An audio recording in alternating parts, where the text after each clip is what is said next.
What's up, everyone? Welcome to episode 8 of the X Factor Wrestling Show. First of all, I'd like to apologize for the week delay here. I was out of town for about a week and I'm back now. So,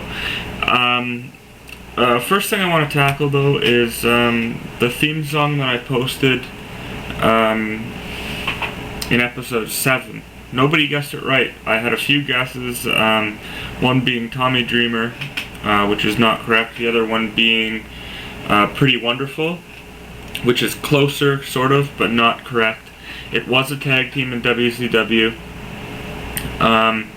It was the Hollywood Blondes, Steve Austin and Brian Pillman. And I know that was a tough one. I'll try and make them a little bit less challenging, because that was pretty old school. So, yeah, it was the Hollywood Blondes, and I'll post another one at the end of the video, of this video. So, you know, it's a little fun to get your guesses flowing in like that.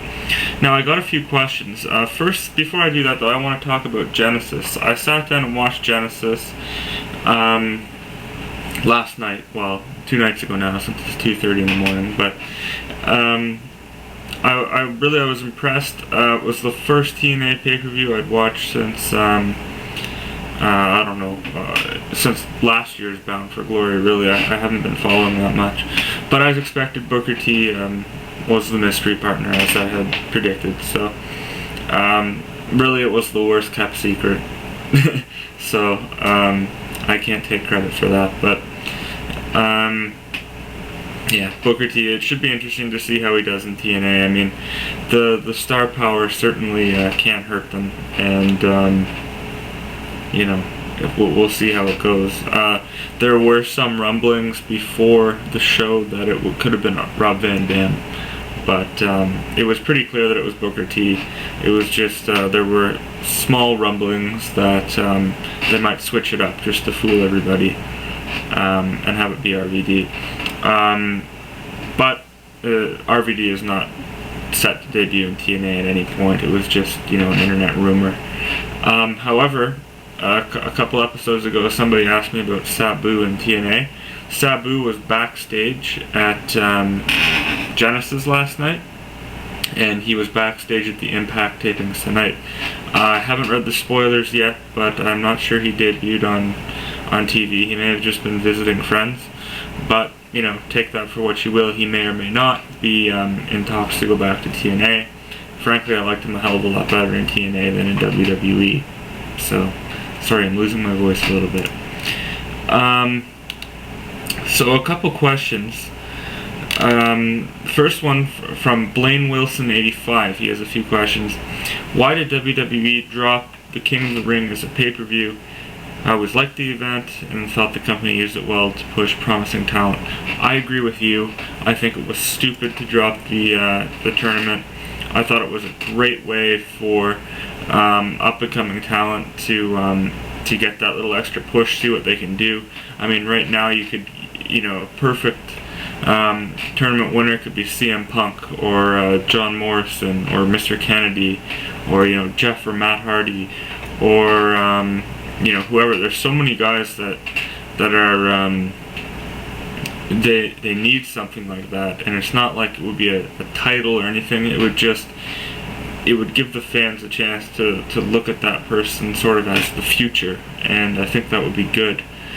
So I agree, they should bring it back. They tried it last year, and King Booker, well, not last year, the year before, I think, and of course that's when King Booker was born. But I'm a big fan of the tournament, and I wish they would bring it back. I don't know why they stopped it. I guess they just thought there were too many pay-per-views, and then they went and made you know, an extra one. So I don't know. I wish they'd bring it back. I think it was stupid to drop it. Maybe the roster was a little too thin when they dropped it. I mean, Brock Lesnar was the last winner. Maybe they didn't have anyone else coming up. I don't know. I really couldn't answer that. I wish they would bring it back, though. Do you have any idea why Roddy Piper had half of his body painted black for his match with Bad News Brown at WrestleMania 6? Really simple. It was just Roddy Piper being Roddy Piper, trying to, you know, Bad News Brown, of course, was black. Roddy Piper was, I guess, looking to make a statement.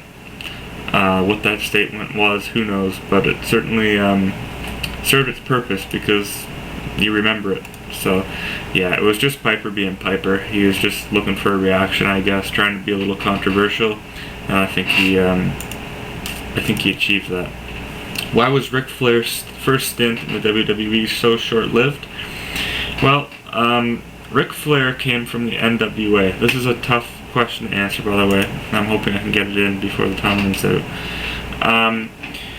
He came from the NWA, where psychology was not so important as it was in the WWE. I mean, you look at the time he came in in 1991, late 91. This is when Bret Hart was on his way to the top, and Hogan was kind of on his way down. And, you know, you had Bret Hart, Roddy Piper, British Bulldog, and, you know, of course, Bulldog ended up failing a drug test and getting fired in 92. But they were looking to push Bret Hart at the time, and Bret Hart was very, very psychology-based, very, very sound psychologically in the ring. In fact, probably the best of all time, and I don't say that just because I'm a mark for Bret Hart, but Ric Flair came in, and he has no psychology in the ring at all. None. Zero. He has absolutely no psychology. How he became such a big star, wrestling the way he wrestles, I don't know. He's very flamboyant, very charismatic. He can bump, he can sell moves like crazy, but as far as psychology goes, he's not good. He'll be working your leg, and you know, the match will be built up around the leg, and suddenly he'll whip you into the ropes, and then he'll start working your arm. And you're not supposed to sell your leg anymore, you gotta be working your arm. And it makes absolutely no sense. He has the same match over and over and over again. Every one of his matches are exactly the same. Flips over the rope, does his little thing on the top rope. If he's a heel, he gets thrown off the top rope. If he's a face, then he connects with the axe, hammer, or whatever the hell it is. And, you know, the thing that really pissed Vince McMahon off were two main incidents. The first one being WrestleMania 8, when Ric Flair obviously bladed in front of the camera. You can see him going like that in front of the camera, and just, it's so obvious. And Vince McMahon fined him for that match. I forget how much, something like $2,500. And he was furious with Ric Flair after that match. Even, I mean, personally, I like the match. It's just the fact that he bladed right in front of the camera. Savage made that match, though. And the second one was a Saturday night's main event, where Flair and Savage were again in a match. I believe it was Flair and Savage. Vince McMahon gave him specific instructions, Ric Flair specific instructions, to work over Randy Savage's leg. He did not work over his leg, and so Vince, when they came to the back, Vince McMahon made them go back out and wrestle the match all over again. And that was really the beginning of the end for Ric Flair. And it was shortly after that that he dropped the title to Bret Hart at a house show in Saskatoon, Canada. But you know, and then shortly after that, he lost to Mr. Perfect in a Loser Leaves Town match, and he went back to WCW. So that's why he left. Do you think WWE will have any of the Big Four pay-per-views in England anytime in the near future? I really don't know, but the last pay-per-view they had there, as far as I know, at least major pay-per-view, or major-ish, other than like Insurrection or whatever, was One Night Stand in 97. That was the only one that was shown in North America. It was shown in Canada anyway. I would like to see them go back to Wembley Stadium. I think that was an awesome SummerSlam. I'd like to see them do like a WrestleMania there or something.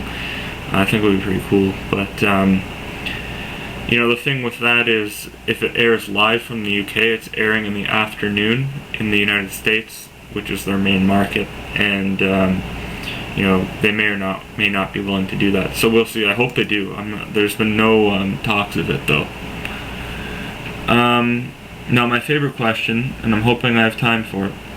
I've been watching WWE since 1989, but never really watched much WCW. Which events would you consider memorable, in particular during the mid to late 90s, as I'm looking on eBay to purchase some videos? Bash at the Beach 96 is a must. For, you know, the NWO's mystery partner is revealed, and you should know who that is by now. Great American Bash 96 as well, since the Outsiders showed up there and powerbombed Bischoff. It was just a terrific pay-per-view. Benoit against Sullivan is terrific as well. What's another one? Halloween Havoc 97, Absolute Mass, Starcade 96, Sold Out 97. You know what? Any pay-per-view at all from 96, 97, and the first half of 98, you're pretty safe. But those are the main ones. I think the most memorable. Just my opinion, of course. There were some great ones, and you know, Hog Wild 96 was a good one as well. I think that's it. I'm gonna cut this off for now. If the music you hear at the end of this, send in your answer who you think it belongs to, and you'll get your name mentioned on the next program. Thanks for watching.